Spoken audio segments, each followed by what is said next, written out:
Cumhurbaşkanımız İlham Əliyev cənabları, bütün dünya Azərbaycanlıların umudu bu qərə günlərdə, təhlükəli günlərdə, əvvəlallah Tanrımızdan sonra sizədir. Azərbaycanın umudu bu qorxulu günlərdə sizin diplomasi gücünüz, sizin əldə etdiyiniz militari gücünüzdür.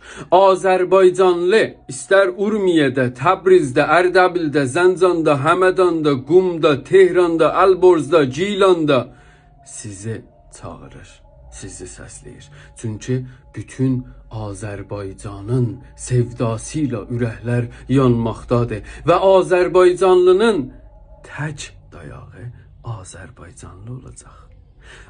Azərbaycanlıdır ki bizi qoruyacaq. Biz bunu bilirik. Bunun içindir ki qəlbimiz Azərbaycan üçün atır.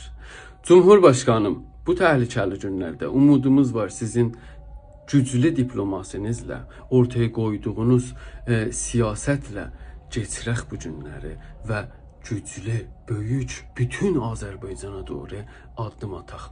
Bütün canlarımızı koruyaraq.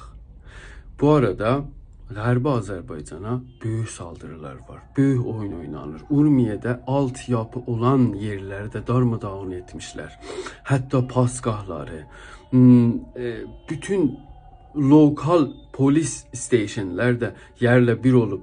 Heç dayanacaq güc buraxmayıblar. Hatta elə bir iş görüblər ki, bizi göçə məcbur etsinlər orada. Çünki altyapı petrolları, nəftləri də vurublar və xalq çox qorxu içində yaşır. Çox təhlükəli günlərdir.